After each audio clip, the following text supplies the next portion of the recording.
dito sa Okay po. outputs. Okay? So now we will present the logistic overview lang akong matag aniya kay di man ko ka niya lang nako dili ko ka edit pa ni ani kay file niya ta. I will really make pag abot na sa kuan suggest pero karon atong praktisan asang i-click.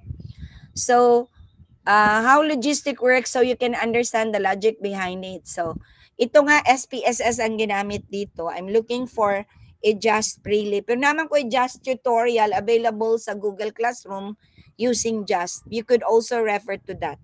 Wala pa ko ang gamiton lang sa nitong data is yung available data sa library sa Just para lang makapractice tayo. So far we have been analyzing interval level variables with ordinary least squares regression or OLS. So this allows us to estimate the amount of change in our dependent variable given a 1 unit change in our independent variable, which we were doing sa multiple regression. Diba? Mootong nayunta nga for every unit, kung significant for every unit increase, there will be a corresponding, i-base mo to standardized nga katong iyang standardized coefficient niya, no? So nominal categorical variables as region, party identification, religion, ordinary least squares are not appropriate in an appropriate form of analysis kung nominal na ang data.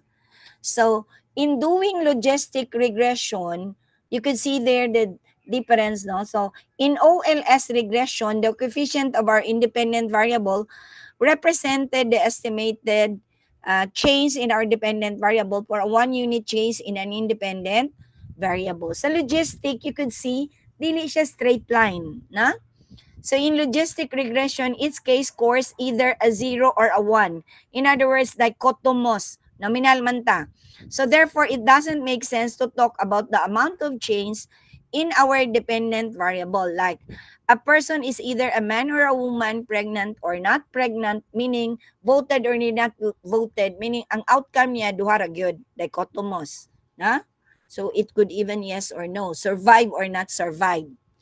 So like OLS, logistic regression allows us to estimate how well your independent variables explain or predict your categorical dependent variable. In other words, fit si logistic kapag ang iyong independent variables are kapag ang iyong dependent variable are categorical, pero dapat dichotomous. So it gives you an indication of the goodness of fit of your model. It gives you an indication of the relative importance of each of your independent variables. It allows you to estimate the increased or decreased likelihood of an outcome, which is the dependent variable, given a 1 unit change in your independent variable. Kaya dito ang importante yung odds ratio. Kay kuan naman siya. Some of the same assumptions apply in logistic regression as in OLS regression, like multicollinearity. So check for highly correlated variables. Use the procedure for checking as was described for OLS. Pareha lang. Focus on the results for tolerance. Tolerance values of less than 0.1 indicate you should consider removing one of the offending variables. Outliers, you need also to check. So you know that already how to check. Pwedeng gamitan ng yung descriptive statistics, gamitan mo Shapiro wheel, gamitan mo og stem and leaf, as well as the box and whisker plot. So sample size, as always, a small sample size may have an effect on your results, especially if you have a very few cases in your categories.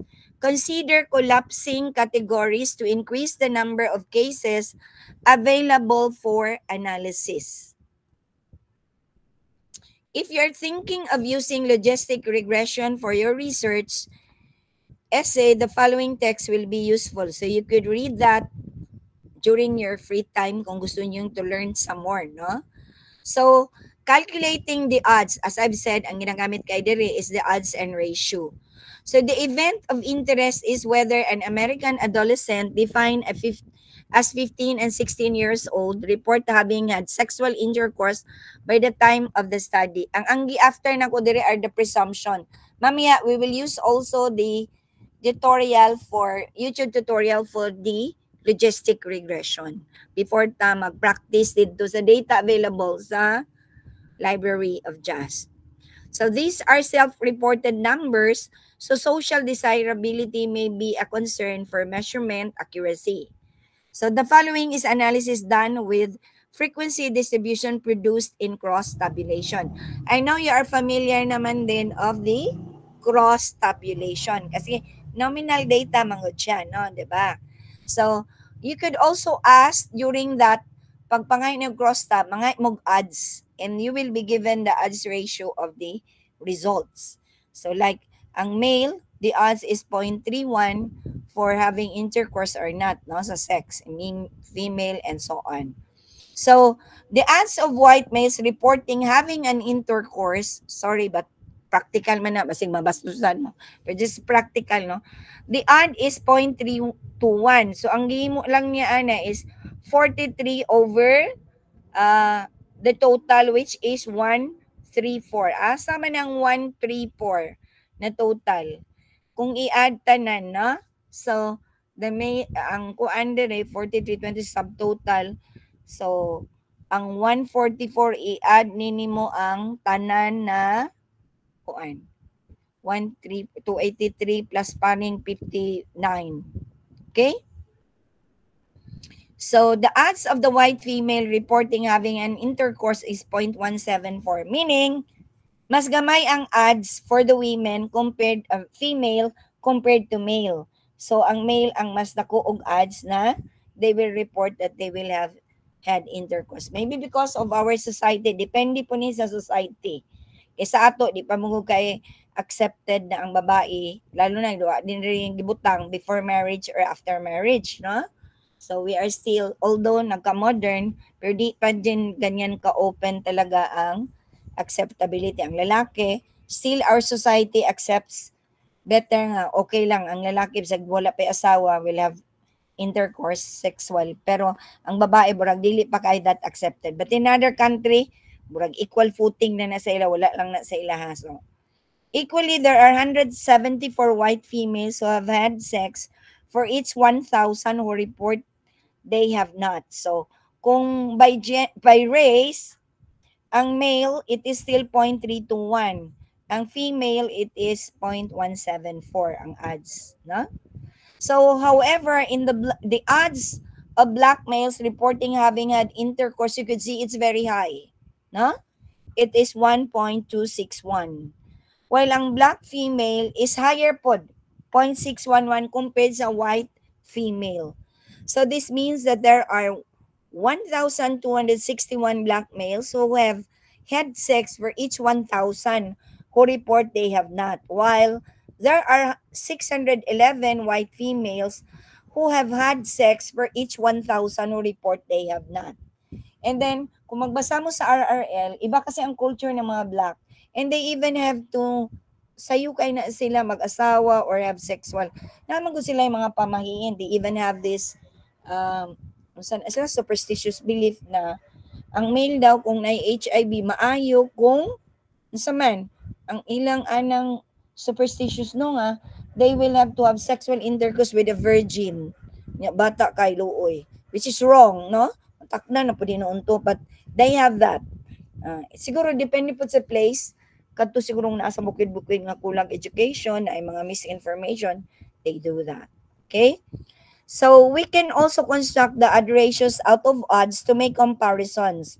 Like odd ratios, measure the changes in the odds. For example, white students regardless of sex. So, you could have for sexual intercourse lower than black students.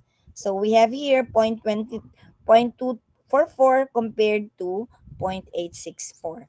So, in other words, there is an odds ratio greater than 1 indicates an increased chance of an event occurring, and an odds ratio na of less than 1 indicates a decreased chance of an event occurring. Ma'am, would that be applicable in PE? Marami rin kayong pwede na variables you could have this sa PE nga aspect. Huh? We could make use of logistic regression. Thus, the odds for blacks to have reported having intercourse are 3.541 times higher than whites. Pareho rin na sa kanang. Pwede ang gender, inyong compare, what is the odds nga mo-appeal gud sila sa mga most likely sa mas engaged sila in your activities or not, sa PE, labi nag ball games or whatsoever, or sa dancing ba kaya, whatsoever. So the odds for whites of reported having intercourse are 0.282 times as high as the odds for blacks. So, kay taas man yung kayong black compared to women.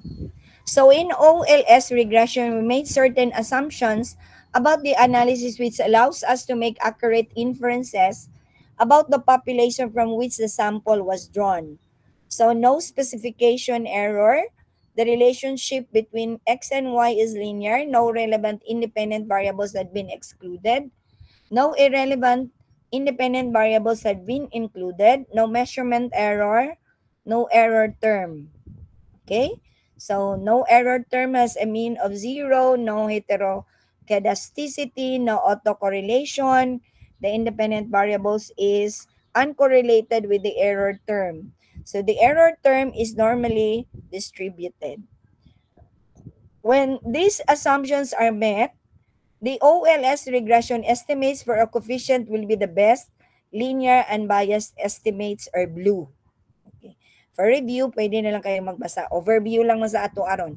So doing logistic regression, instead we will do the analysis in such a way that it allows us to estimate the increase or decrease in the odds that someone would possess a characteristic.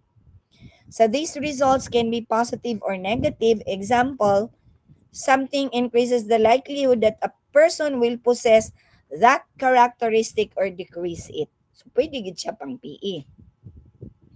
So the difference between multiple regression and logistic regression is that in logistic regression, the linear portion of the OLS regression, the logit is used to find the odds of being in one of the categories of the dependent variable given a particular combination of scores on the X.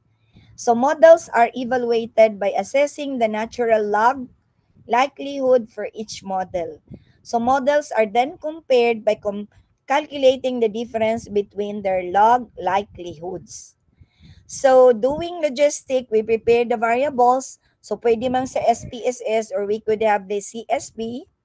So the value of 0 should go to the group which lacks the characteristics. Yun lang ang term.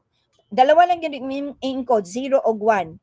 Pag naa siya ato nga characteristic, 1. Pag wala, 0. Did you vote or did you not vote? So, 0 kay wa ni vote. Ni vote, 1. So, voted in 2005, equals 1, all else 0. I-recode. Okay. Later, na po dito'y section kung unsaon pag-record. I will even study pa sa Just really asa ilang icon for recoding. Madali siya sa transformation sa SPSS kay naaman dahil nito like column nga transform. And then you could recode right away the variables into 0 of 1. Sige lang, sa next meeting natin, I will present that to you. So for independent variable, interest in election, where 4 equals a lot to 1 not very. So party strength, 3 very strong to 1 not very. Attention to policy, 0. No attention to 10, a great deal. Influence on politics, 0. No influence to 10, a great deal. So mao na yung pag-encode. Iya kay ipa-transfer ba na ni mag 0 to 1 lang. So i-record na to nimo og 0 to 1. You identify what type of characteristic ang imong gusto tan-awon para mautoy imong i1, the rest will become 0. So check the case processing. So dito, klaro sa case processing, we also experience this sometimes lalo na og nag-encode, wala gani gi-check og tarong na o wa pud gitan-aw ang survey questionnaire. Ang uban day items walay answer. So mao nang nay missing cases. So in this particular example, 4,140 ang gi-include sa analysis. out of 4,161. Kaya na ay 21 na missing cases. Siguro wala na answeran o bang items, kaya gi-exclude. Okay?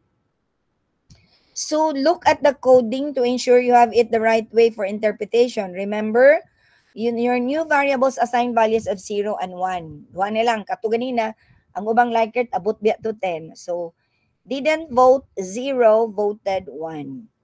And then, block 0. This is the result of the analysis without any independent variables. It can serve as your baseline for comparison when you include your independent variables. So in the classification table, the overall percentage guessed correctly was 74.1. Naadiri sa table, na? Overall percentage nga correct 74.1. We compare how well the constant predicts the outcome and then compare how well the model predicts the outcome. So comparing the model fit, the question in comparing models is, does the log likelihood increase or decrease significantly with the addition or deletion of variables? So the common first step in analysis of logistic regression is to compare the constant-only model with the full model. So if no improvement is found when all the independent variables are added, then our variables are unrelated to the outcome. So kung SPSS will do this for you with the constant only versus full model analysis. It is the model chi-square in the omnibus test of model coefficients.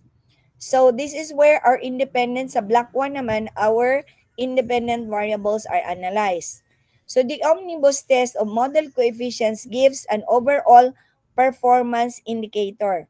We want a highly significant results, and that is less than 0.05. So dito, we could see it na 0.00 tanan. So less than 0.05. So how does the model perform? Unlike OLS, logistic regression does not have an R-square equivalent. But what we are going to use is the pseudo R-squared. So SPSS provides two estimates which are analogous to R-square. Ang ilang gigamit is Cox and Snell measure na apon ni gapon sa JASP is based upon log likelihood and takes into account sample size. However, it cannot achieve a maximum value of 1. The other one is the Nagel-Kerke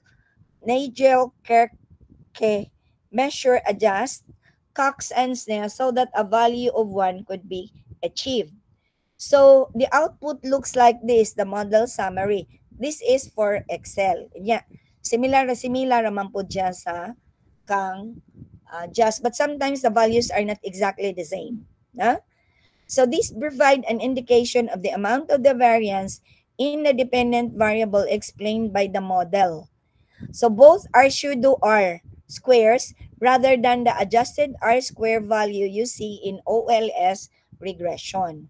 So the two values indicate that, so kay Cox and Snell, it is 11.5. Kay 0.115. So i-multiply nito 100. While kang Nagel-Kerke, it is 16.8% of the variance in voting or not can be explained by the variables in our model. So, classification table, you could see here the predicted as well as the observed. So, this provides us with an indication of how well the model is able to predict the correct category for each case. So, we can compare this with the classification table in block 0 to see how much improvement there is. So, makita na to dito before 74.1 sa overall, nahimo na siyang diri sa baba, it becomes 77.3. Okay? So, na siya improvement. Variables in the equation gives information about the unique contribution of each of our independent variables. So, you could see, puro siya significant. Okay? 0.00. Pero in terms of the beta, so yung standardized, magkalahi sila. The highest is the interest, followed by BQ60, And then the list is BQ61. Okay? So, statistical significance for individual variables. Kanina yun man no? So, we use the Wald test. It is the squared logistic regression coefficient divided by its own squared standard error.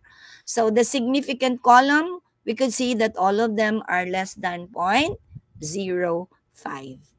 So the beta in logistic regression are analogous to the beta or the standardized coefficient in OLS. So they are the natural logs of the odds ratio. Check the sign in front of it as it will tell you the direction of the relationship for each of your coefficient. Fortunately, lahat ng sign dito sa beta natin are positive. So it is direct na ang ilang relationship. So the exponential B, no? So yung beta ninyo diri sa for XB 95%. Odds ratio are reported in the column XB beta. These are the odds ratios of for each of your variables. Odds ratios greater than 1, ang ibig sabihin yan, it indicates an increase in the odds of an outcome of 1 with a 1 unit change. If it is less than 1, it indicates a decrease in the odds of an outcome of 1 with a 1 unit change. So, yun ang tandaan natin. No? Kapag greater than 1, it will indicate an increase. Kapag less than 1, it indicates a decrease. Pero dito naman ay all are greater than 1 ang ating XB. So, interpreting coefficient using odds. The odds ratio is the change in the odds of being in one category of outcomes when the value of the independent variable increases by 1 unit. So, the odds of someone voting is 1.86. Nandere, no? 1.86 times higher for each unit increase in their self-reported party strength, all other things being equal. So, siya ang gimong baseline niya dari. So, party kuan niya. Party strength, PTY-STR. The odds of someone voting is 1.23 dari sa BQ60 times higher for each 1 unit increase in their attention to politics. So notice that because I am using a continuous variable to predict a dichotomous outcome, I am reporting the increase of the odds for each unit increase in the independent variables. Di ako nag-claim ana ang aya katunang author. So we're using a dichotomous independent variable. So it is written as a comparison to the reference group. Example, women are 2.35 times more likely to do X than men.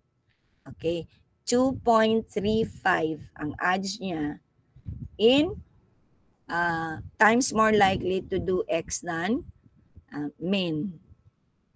Example lang na siya. So, reporting the confidence interval using the options kana if it is PSS. Pero naman po sa just. This can be reported in your analysis so you have included both the point estimate at its level of statistical significance and the 95% confidence interval estimate. Ang kalainan lang sa point estimate, 1 lang ka number.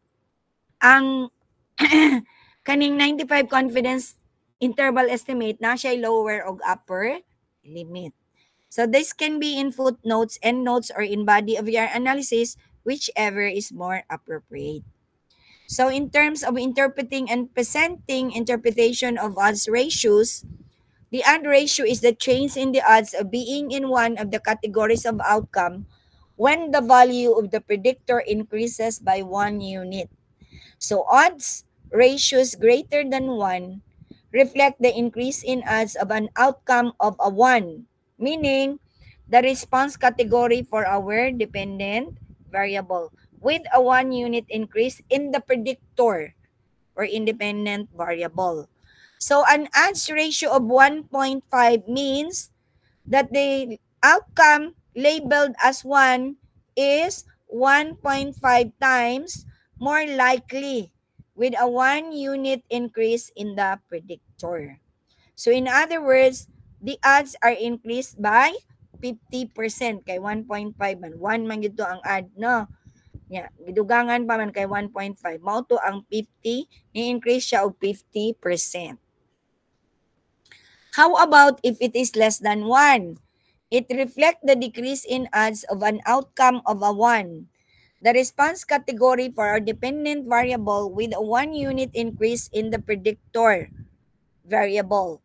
So, di ba niyon tag less than 1? So, mo ng example, an odds ratio of 0.8, which is less than 1, indicates that the outcome labeled 1 is 0.8 times as likely with a 1 unit increase in the predictor. In other words, 0.8 ni-decrease siya of 20%.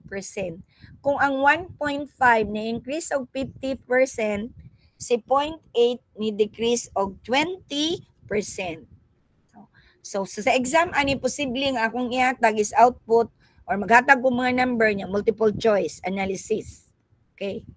So a word of caution, positive and negative X B's are not equivalent. Positive range can go from 1 to infinity. Negative range can only go from 1 to 0. Safe way to write up results. Okay. Ingana ang table nila.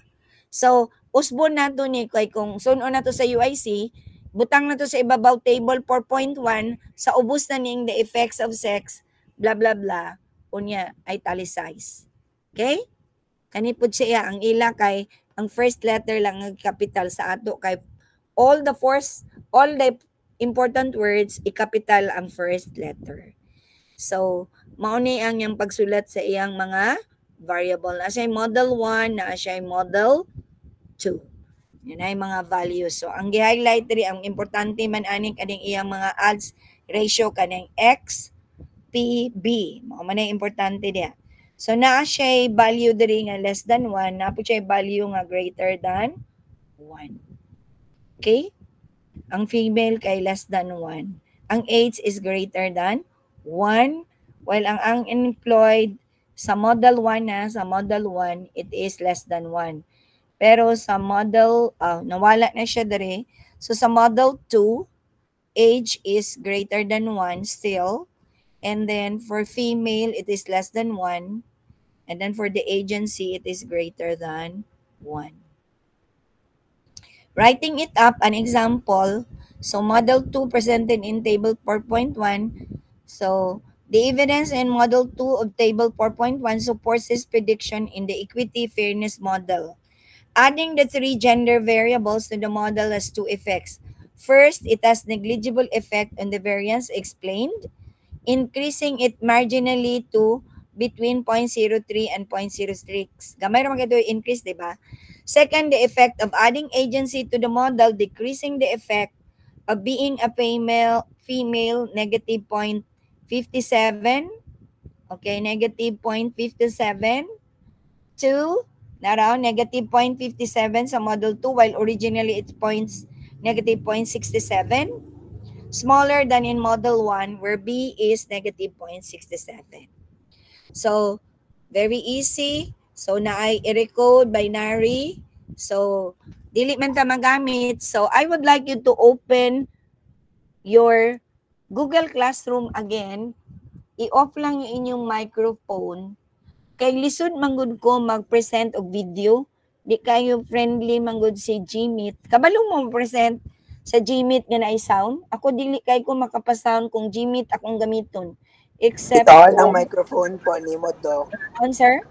Ikaw na lang lang imong sir. microphone. I-download ning kuan kaning lesson multiple asa ni. Ay wala pa man diri akong logic. Wala lagi na ako diri ng butang. Aha.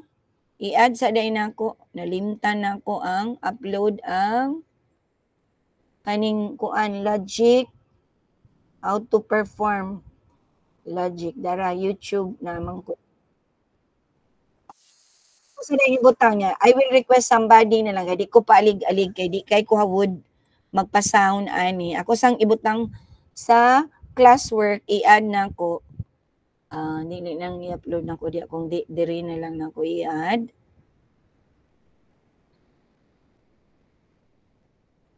Na Na siya, ana ang Dok. katong kwan sa sa application man din akong giabli. O sige, kisay mo volunteer. Abi na ako gula pa na ako na upload. Sige daw be, I will request somebody to present it na together ta mag-watch. Dili ko, I will admit, dili kay ko would magpa stop sharing ko. Dili ko makapa unang na-sound.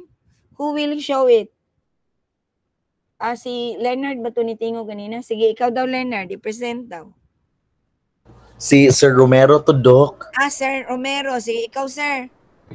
Dili kay ko naanad ko makapasound pero ako Try na lang nako, Doc. sige, thank you. Try sa nako, Doc, if ever. Sige daw. Nang isa lang mo present kay para together ta mag-watch. Gusto po na ma-present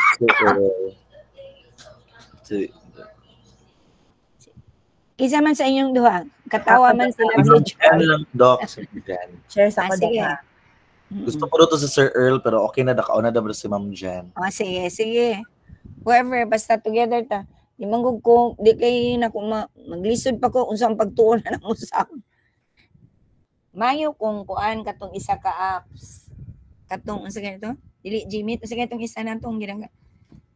Pero wala ta naga-subscribe mo dato. Sige, present ma'am. Check sa nako, Doc. I-play nako, Doc, tapos Sige daw, i-play daw Hey makadungog everybody, and me. welcome to another JASP tutorial.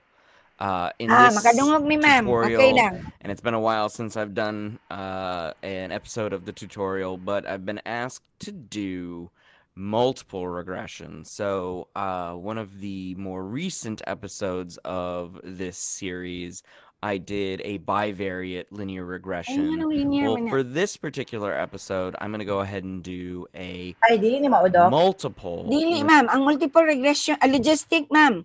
Ay, okay po. Yung katong logistic, kuman naman ta sa kuan. Kuman naman ta sa just multiple. Ang logistic nga kuan. Linear regression. So that Na butang man ka ko sa activity. Na-Doc. Oo. Share sa nako, Doc. Ha?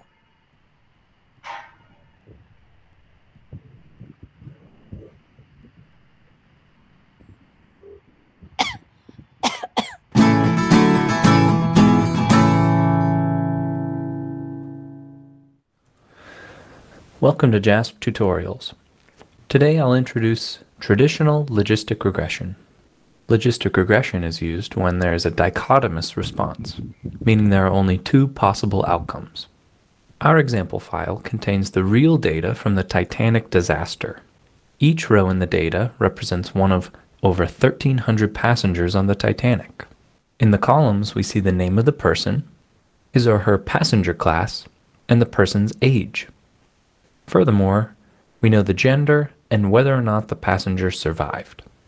For this variable, a 1 indicates that the passenger survived,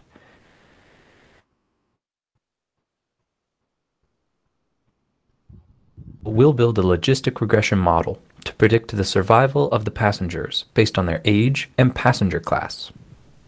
To do this, we drag our categorical outcome variable survival to the dependent field, the continuous variable age to covariates, and the categorical variable passenger to factor. We also select the option odds ratio, which makes the interpretation of the coefficients easier. Now we can interpret the estimates of the regression coefficients, the odds ratios. But we have to be careful.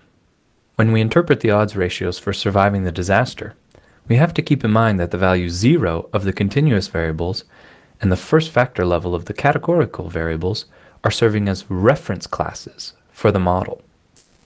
And the odds for this reference class are described in the intercept. In our case, we have age as a continuous variable and passenger class as a categorical variable. Thus, our reference class are newborn babies or passengers with age 0 who were traveling in first class. Their odds of survival were about 7.6 to 1, which means that their probability to survive was 7.6 times higher than their probability to drown. By investigating the estimated odds ratio for age, we see an odds ratio lower than 1, indicating that for passengers in the same class, the odds of survival are higher when age is lower. Similarly, for passengers of a given age, the odds of survival are also lower when traveling in the second and third class compared to the first class. For instance, the odds of survival for a Titanic passenger in third class is just 1/10 of that for one in first class. An extensive tutorial video on how to interpret log odds ratios in a logistic regression will be linked in the description. You can also change the reference class for your categorical variables. Go to the dataset by clicking OK and select the variable. The factor level, which is listed in the first position, constitutes the reference class. Usually, the reference class will be determined based on the alphabetical order of the factor level. We can now select a different factor level as our baseline. For example, third class. By moving the factor level to the top, we change the reference class. But for consistency, we'll continue the analysis with the first class as our reference. We can visualize the probability to survive with the conditional estimates plots. The plots are conditional in the sense that they display the probability to survive the disaster for all levels of age given the reference level of all other factors. This means that we now see how the estimated probability of survival changes with age for a passenger who traveled in first class. The gray shading around the line represents the 95% confidence intervals. The second plot displays, for each passenger class separately, the probability of survival for baby passengers, that is, newborns aged 0. JASP also includes useful tools to assess model performance, indicating how accurate your model can predict the outcome. These tools include the R-squared approximations in the model table and the confusion matrix. The confusion matrix indicates how well your model predicts the outcomes. In our case, whether someone survived based on their age and their class. In the diagonal, we can see the cases that were correctly predicted by the model. The off-diagonal entries display cases where the model predicted an incorrect outcome. By selecting the option proportions, we can see that about 65% of the data have been correctly predicted by the model. Two common metrics that follow from this are the sensitivity and specificity. Sensitivity describes the proportion of true positives, the survival cases in which the model correctly predicts that a person did survive the disaster. Conversely, specificity refers to the proportion of the model correctly predicting that a person has drowned, also known as a true negative, which in our case is around 79%. JASP's logistic regression contains many more options, such as detailed diagnostics to check how well your model fits the data. One highlight is the easy check for over-dispersion of our model, which would indicate that the actual data show a greater variability than the model has predicted. In JASP, you can check for over-dispersion with the squared Pearson residuals plot. The expected value of the squared residuals is 1. These residuals are fairly sparse, so it's hard to tell just from looking whether the expected value is close to 1 or not. To better see if our model conforms to this expectation, we run a smoother through the residuals, essentially a moving average, shown by the red line. If the red line lies mostly near 1, we can conclude that our model does not suffer from much over-dispersion. Some deviation around the tails is to be expected. These were the main features of the traditional logistic regression in JASP. The .jasp file for this tutorial video can be found in our OSF folder, which is linked in the description below. For more in-depth tutorials, you can subscribe to the JASP YouTube channel or follow the link in the description to go to our website. Thanks for watching. Thank you. Welcome po, Doc.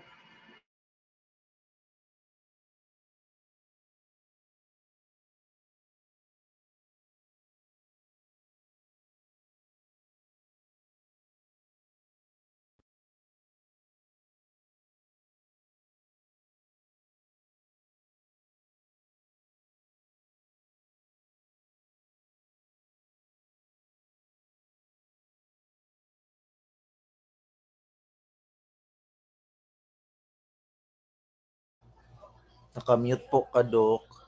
Or unsa ba? Or nawa?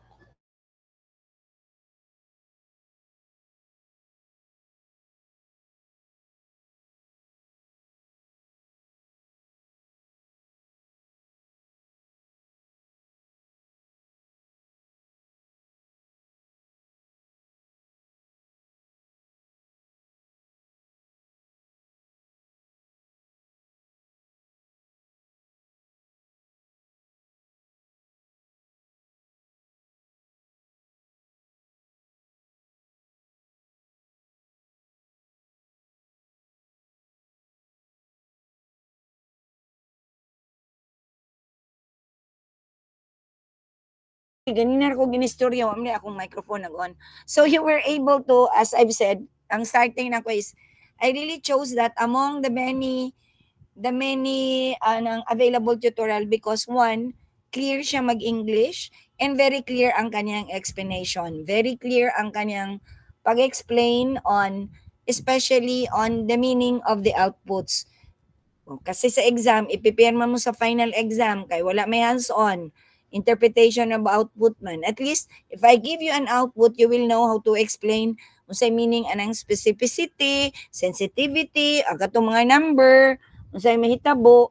So, in that particular example, gi-base nila sa 0 and you could see dito sa drawing na mas ako ang chance to survive sa baby pag naa siya sa first class compared sa third class based atong box and whisker nga burag gipakita niya. And then, the explanation. And you could review that, keep on, ibabalik-balik mo yon for you really to understand the important concepts. Aside from, yung isa, ang concept, very important yung sa SPSS, important din yun yung concept niya, kaya lang, yun ay sa SPSS. And dito, yung actual na talaga, pero ang concept mo dito is para masabtan lang nimo unsa among gigamit nila nga values for in terms sa katong shodoar gani nga lahi ang ilang term nga gigamit dili lang so CR squared.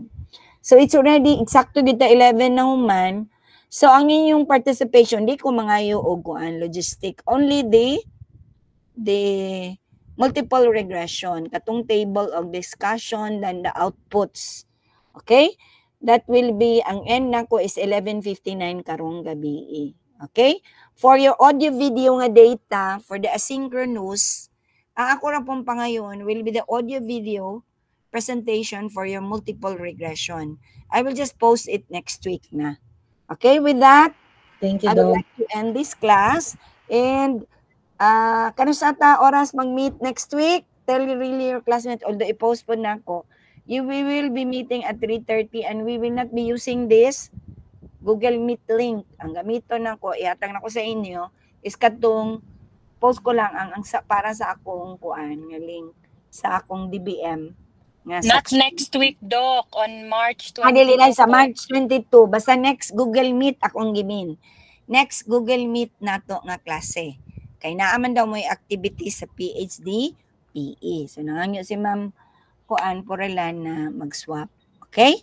With that, I would like to end this class. I hope you've learned something today that could be useful when you will be having already your dissertation writing. Bye-bye. God bless. Bye, Doc. Bye, Doc. Thank you, Doc. Bye, Doc. Thank you very much. Salamat, Doc. Bye. Goodbye, Doc. Thank you.